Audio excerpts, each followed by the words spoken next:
This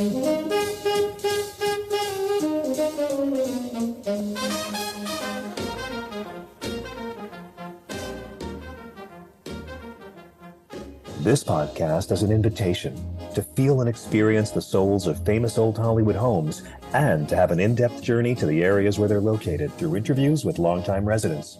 Either you're a fan of old Hollywood in Los Angeles, planning to have a vacation, or, an even bigger step, considering a certain area for your future home. This is your opportunity to receive valuable information and insightful advice you won't find anywhere else.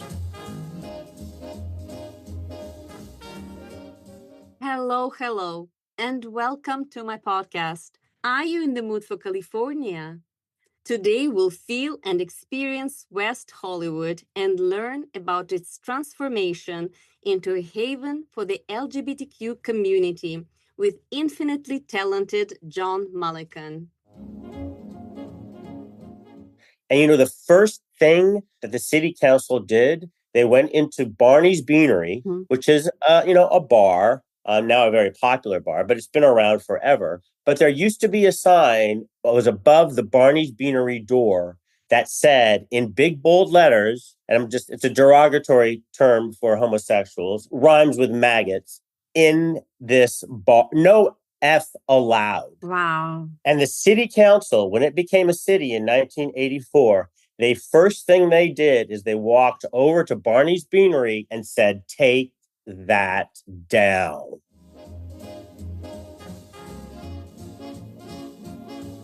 Masha Korpacheva is a California-based realtor and a member of the National Association of Realtors in Los Angeles. She's an advocate for selling and buying homes with soul and practicing mindfulness in real estate.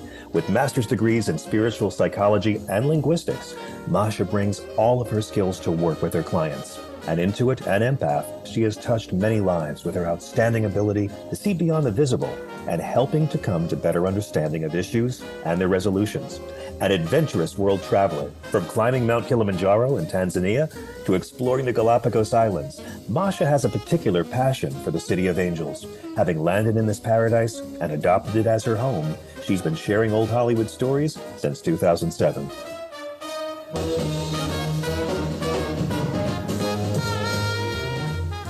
In the mood for California, feel the soul of old Hollywood.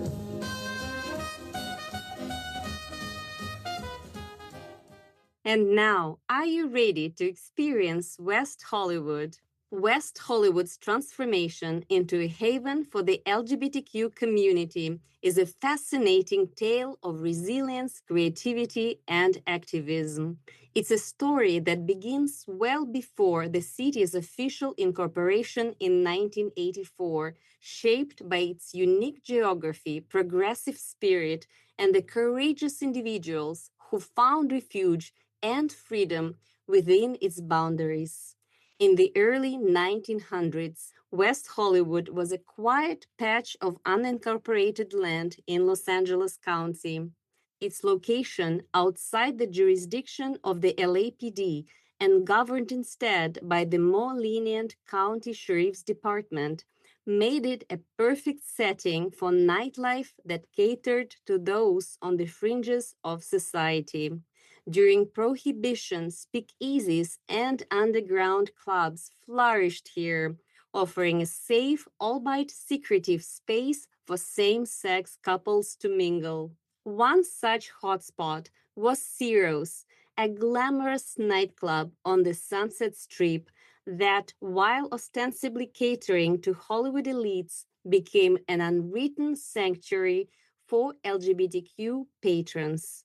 Behind its velvet curtains, actors and artists could express their true selves away from the prying eyes of the studio system.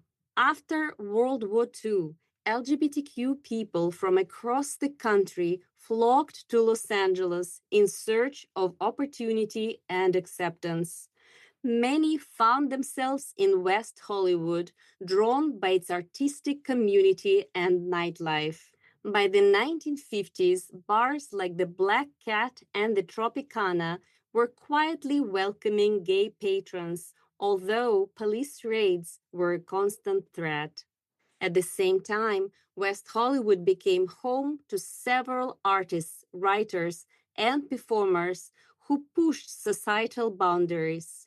Tennessee Williams, whose plays often explored themes of sexuality, found inspiration here.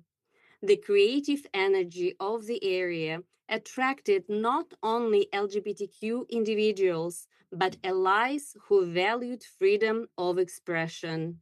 The 1960s and 70s brought monumental changes.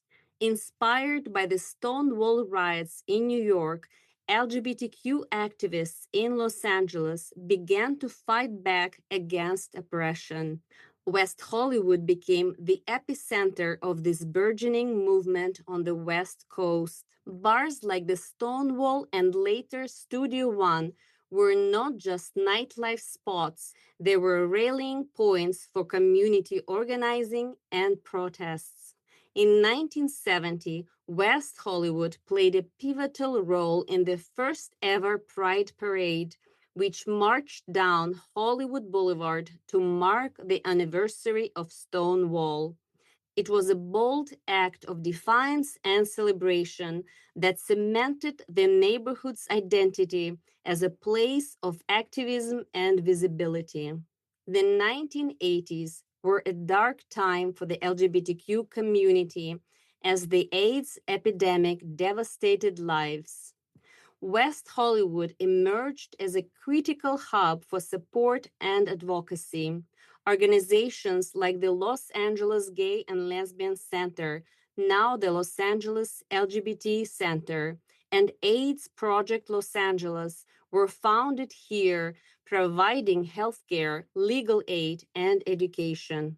In 1984, West Hollywood officially became a city, and its progressive policies reflected its deep connection to the LGBTQ community. It was one of the first cities in the nation to ban discrimination based on sexual orientation, and its leadership included openly gay officials like John Heilman, one of the city's founding council members. Today, West Hollywood proudly embraces its identity as a vibrant LGBTQ haven. The iconic rainbow crosswalks on Santa Monica Boulevard symbolize decades of struggle and triumph. Events like LA Pride and the Halloween Carnival draw millions of visitors celebrating the diversity and resilience of the community.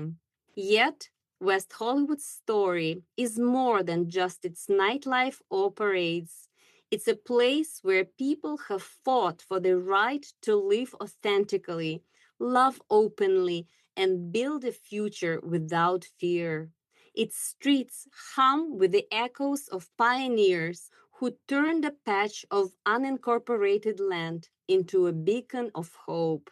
From the glamour of Prohibition-era speakeasies to its role as a leader in the modern LGBTQ rights movement, West Hollywood's journey is a testament to the power of community, courage, and the enduring quest for equality.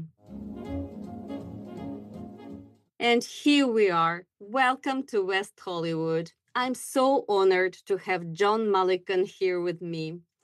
John Mullican is a Los Angeles native, born and raised in Santa Monica Canyon, a graduate of Emerson College, Boston, and for the past 30 years has worked as a true Los Angeles hyphenate, as a Writers Guild of America writer, an actor, an agency art director, and a studio advertising creative director for the Walt Disney Company, 20th Century Fox, Viacom and Paramount Pictures. His feature film documentary about his artist father's life, Finding Lee Mullican, can be found on Vimeo, and for the past 4 years, he has been managing and directing his mother's posthumous career, artist Luchita Hurtado. This year, John's autobiographical play, In the Unlikely Event of an Actual Emergency, after a sold-out workshop production, officially opened at the Hudson Theatre, Hollywood. this past September for a 6-week run and will now be seen this spring in New York City at the Chain Theatre Mainstage, Midtown Manhattan, as part of the New York Fringe Festival from April 2 to April 20, 2025. John will share with us his journey and what it feels like to live in West Hollywood. Hello, John. Hi, Masha. I'm so excited to have you on my podcast today. It's just incredible. I really appreciate you finding the time. It's an honor. I'm excited to talk to you. Oh, thank you. Thank you. So, John, let's jump right in. So, what does it feel like for you to live in Los Angeles? And you're such a creative person and someone so deeply connected to artistic legacy. I grew up here. I'm a Los Angeles native. And Los Angeles, I believe, is one of the most magical cities in the world. Mm-hmm. It is very specific to its charms and to its history. You know, in historical terms, it is a fairly new city. Mm-hmm. I mean, it was really, the early 1900s, late 1800s when people were crossing America and they were coming to California and coming to Los Angeles. And it's a new city. And it was a city more or less built on tourism and built on the beginning of film and entertainment. And so it has this very strange history. And at the same time, it is unique. It has a unique light to it. It has a unique landscape. It is a city, that was built with a certain imagination and a certain determination of what can we build here? What can we create?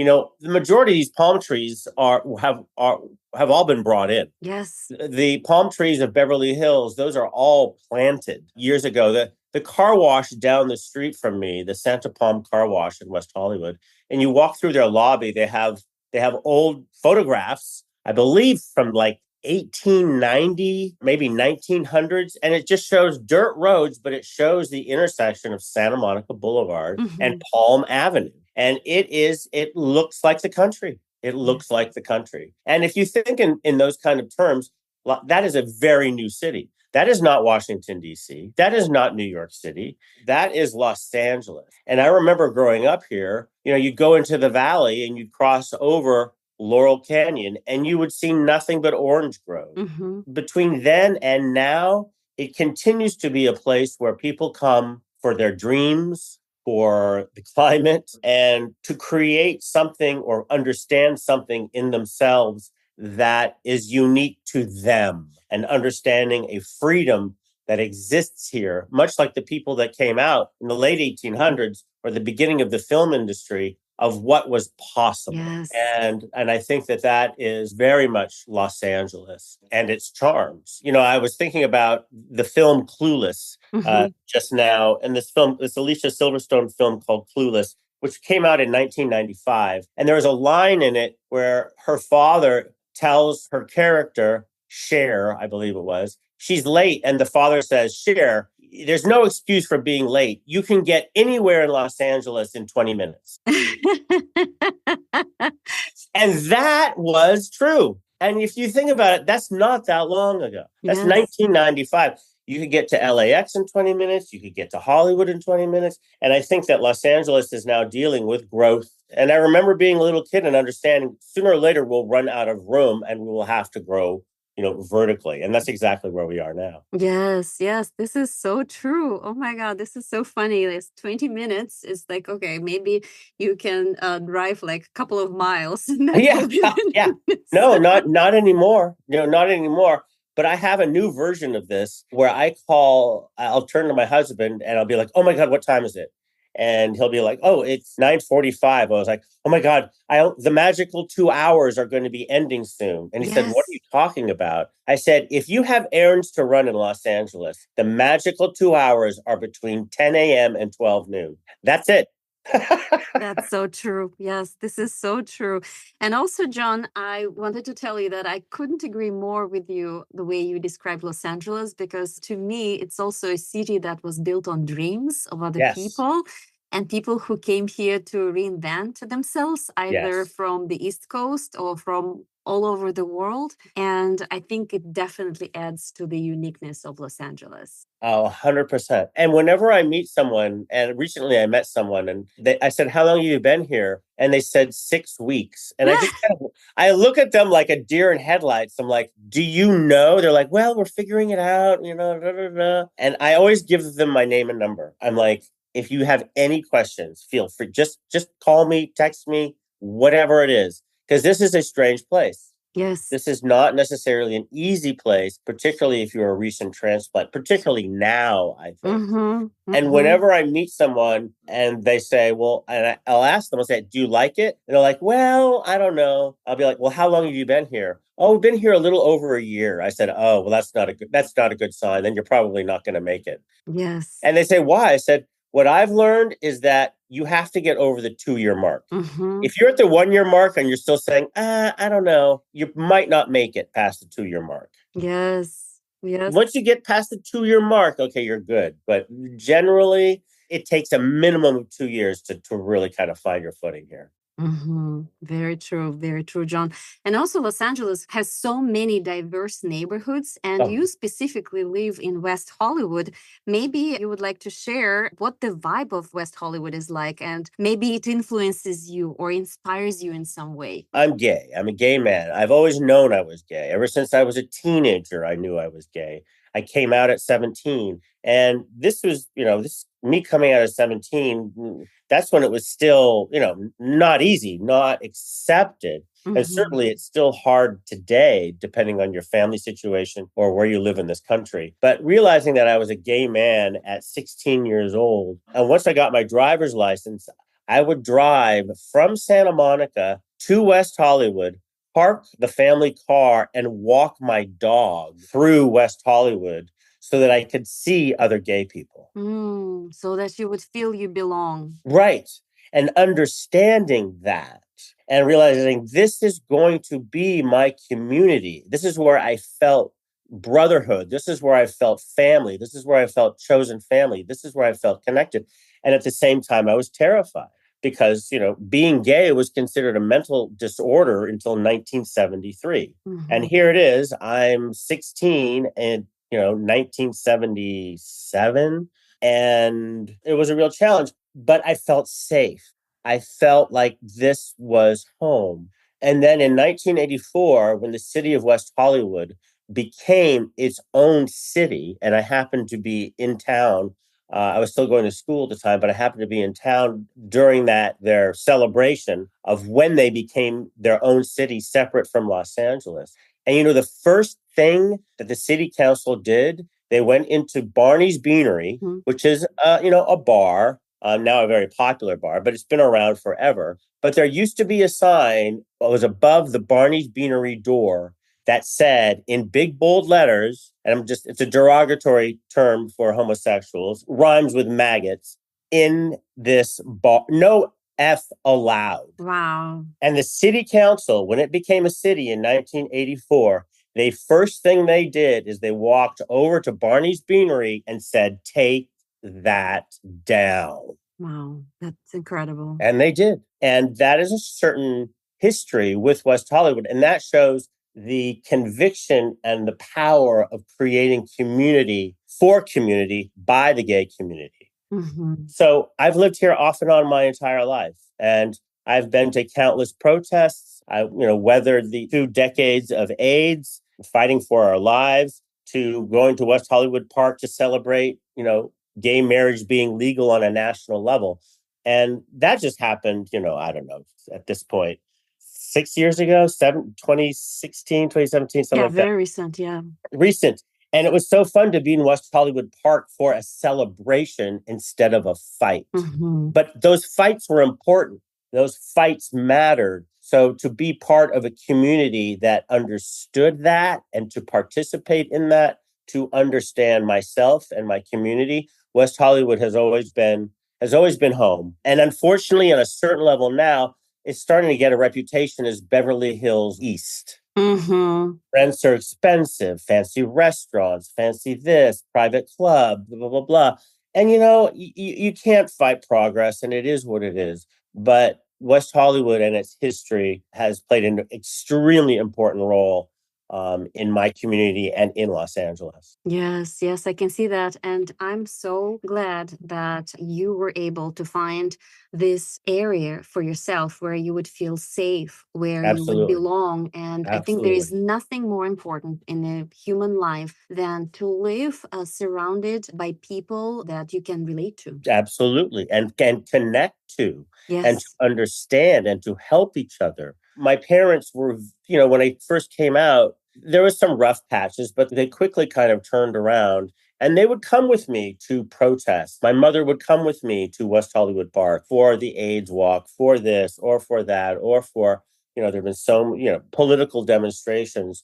And she would be there and supporting her gay son. And what's so incredible now is that her gallery, Hauser and Wirth, has opened a gallery right next door to West Hollywood Park, where she would protest with me. And now her gallery that shows her artwork is in West Hollywood. And it's kind of these symbiotic, beautiful things of growth and of family that continue in Los Angeles. Yes, yes. Wow. This story just gave me chills. It's just so special. Oh my God. It's almost like your mom is still more alive than ever. And Yes, she she's is. very much present with you right there in West Hollywood. Absolutely. Wow. A real gift. And you have dedicated yourself to directing and managing your parents' art estates. So how has this responsibility shaped your own journey and perspective on art? And maybe you can share like some meaningful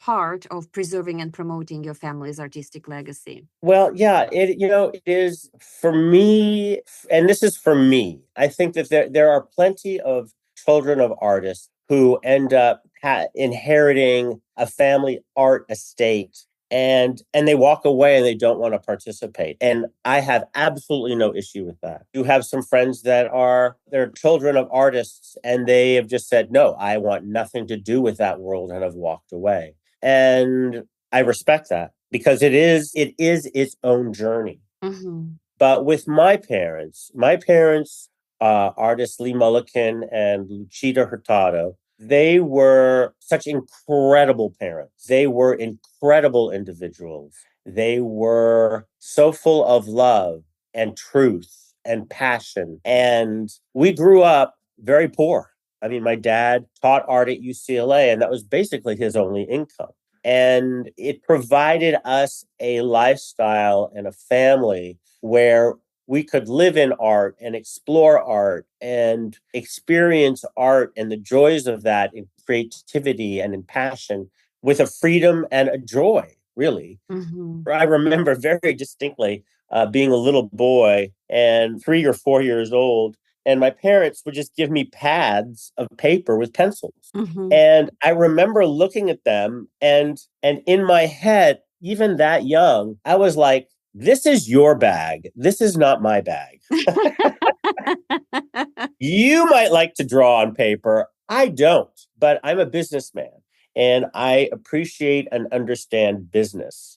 And so it has been a real thrill for me to be able to guide both my parents when they were alive and now that they've both passed, to be able to direct their artwork and be able to get it out into the world so more people can learn about them and their lives, their lifestyles, and their art as an inspirational point of what art can do for all of us. Mm-hmm. And it is a relationship. Art is a relationship that we all have. It has been extremely rewarding for me to be able to take my parents' artwork, get it in the right galleries, get it be seen, do all of that. I don't want to say my way because it's a collaborative effort between my estate director and our gallerists and curators. It is a specific relationship. But what I do enjoy is being able to do it kind of my way as a business person. A lot of times in the art world, which I never understood, is that friends would send me an announcement to their gallery show, 3 or 4 days before the gallery show happens. No. That's just bad business. Mm-hmm. You need to send it out 3 weeks before send a follow-up. These are just common business practices Yes. that I got to be able to install with running my parents' estates. So it's been extremely rewarding. And at the same time, difficult and challenging. Sometimes people are like, well, whose life are you living? Are you living your life or are you living your parents' life? And some days I can say, I'm living my life. And some days I can say, well, no, today is definitely a mom and dad day. But that's okay. Mm-hmm. This is the ride that I signed up for. So it's an exciting ride. Probably about, God, my mom was still alive. So this was probably about 6 or 8 years ago. I went and took a seminar. It was basically for artist estates. So basically children of artists and how to properly manage an art estate. And some of these artists were still alive. And we're talking about the Warhol estate. We're talking about the Henry Moore estate. We're talking about these huge mega players, but how they create community, education, history, sales, business.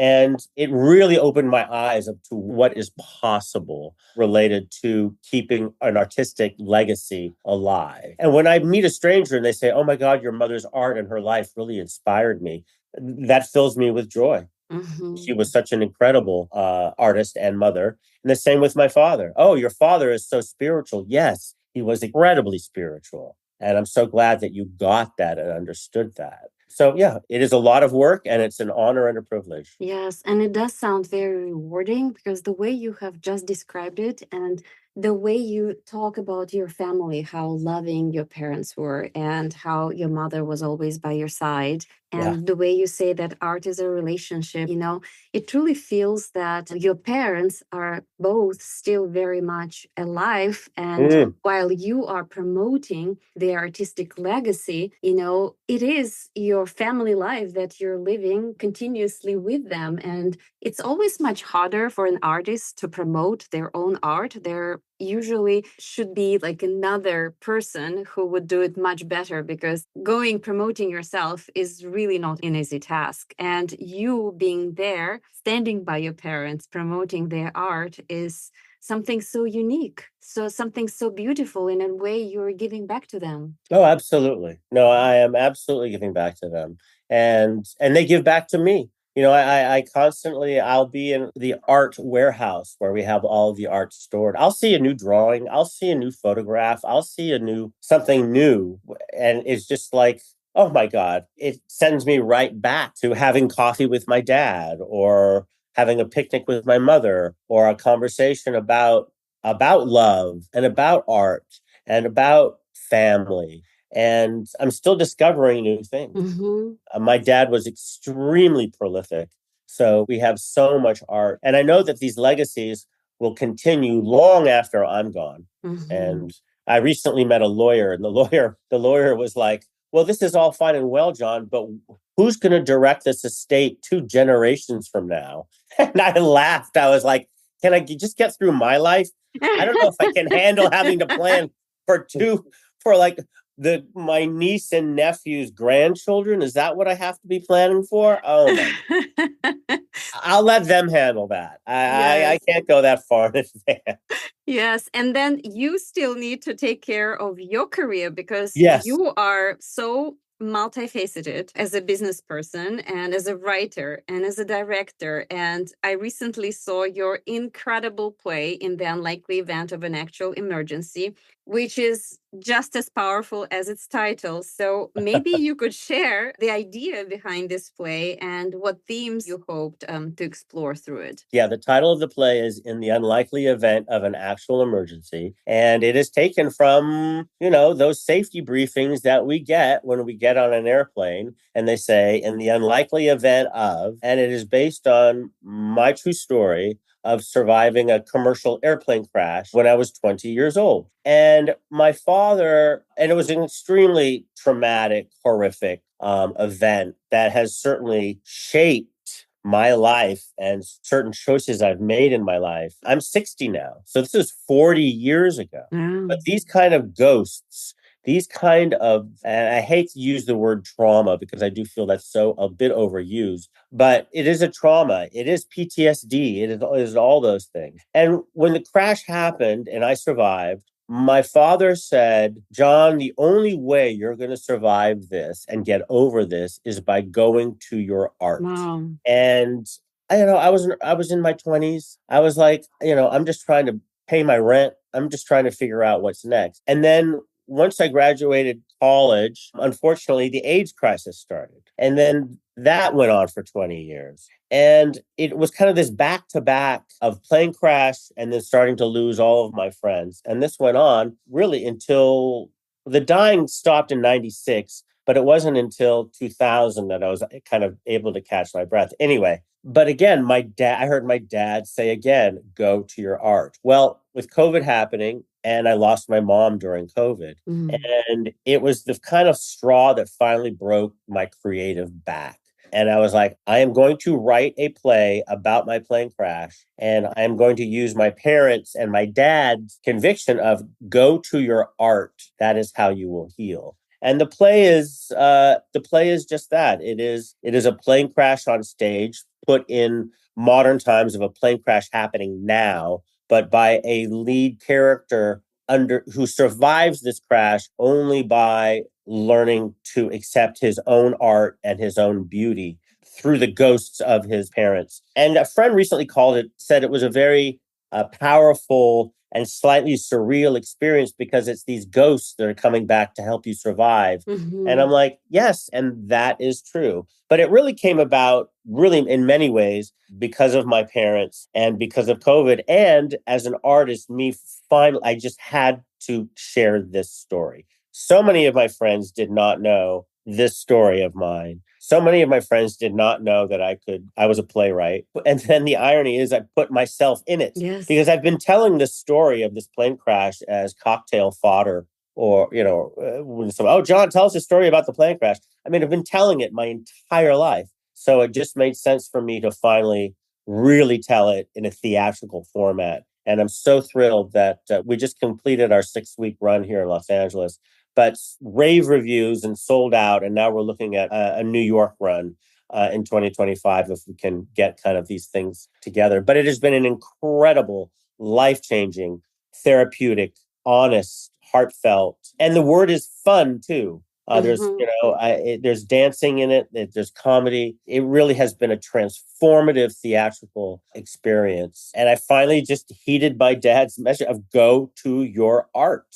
And I have healed from it. I can honestly say I have healed from it. It has just been an incredible experience, and an incredible experience that I chose for myself. And I think that's important for everyone to understand. There's no one coming.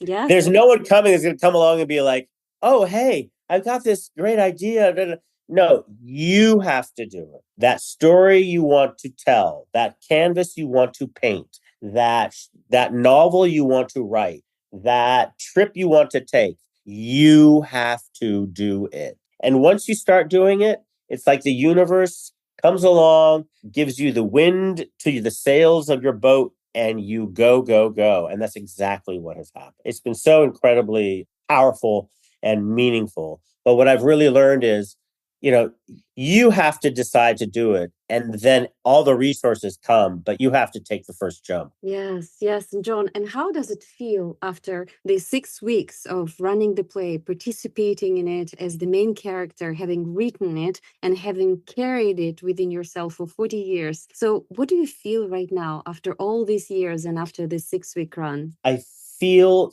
there's room, the space that all of that angst and fear and regret and sadness and everything that I was holding on to is gone. Wow. And now I have room. I have room in my soul. I have room in my consciousness for something new, for something, I don't know what that is, but there is room now. And the healing has occurred. I finally let that go. And the way the universe works is the universe abhors a vacuum. You want something to change, clean out your closet, get rid of the stuff that's just lingering or is in storage or whatever. The universe will fill it, but it's not going to be filled until you empty that out. So for me to empty out all of that trauma and guilt and shame and all of that, and to let all of that go, survivor's guilt. Right now, there's a lot of space in my heart, and I feel lighter. I feel, and I feel excited for the future because I don't know what's going to come next, but that's okay. That's okay. Yes. And I must say that speaking to you is very enlightening in a way, because when one person resolves something within themselves, it actually allows people speaking to this person, or even just being in the presence of that person, heals something within their own heart just as much. So what you did for yourself, it is like a ripple effect influencing other people. And I hope that my listeners will truly perceive this gift that you just shared with all of us through this wonderful conversation. Fantastic. And I do hope that they will take this gift and that they will pay it forward as well. Exactly.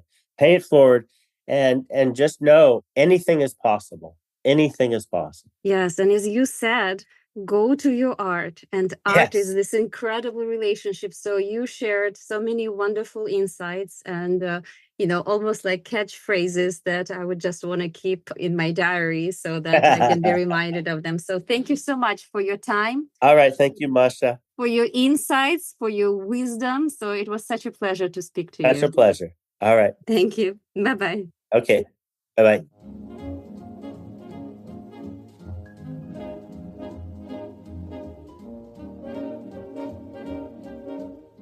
Thank you very much for tuning in to Feel and Experience West Hollywood with my special guest, John Mullican. If you enjoy my podcast, In the Mood for California, please sign up for future episodes at your preferred platform, and please leave your feedback. I really appreciate your time and support. You can follow me on Instagram at In the Mood for California, and check out my website, www.inthemoodforcalifornia.com. Selling and buying homes with soul is not just my real estate strategy.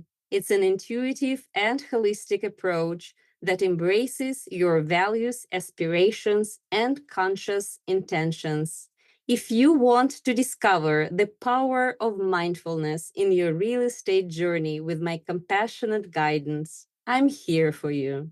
Next time, we'll explore Los Angeles through the eyes of an artist. What inspires their creativity? What challenges do they face in a city known for its star power and constant reinvention? Is LA a true artistic haven or just a canvas for fleeting trends? Together, we'll uncover what it means to live and create in a city that pulses with endless possibilities. Don't miss this intimate journey into an artist's world.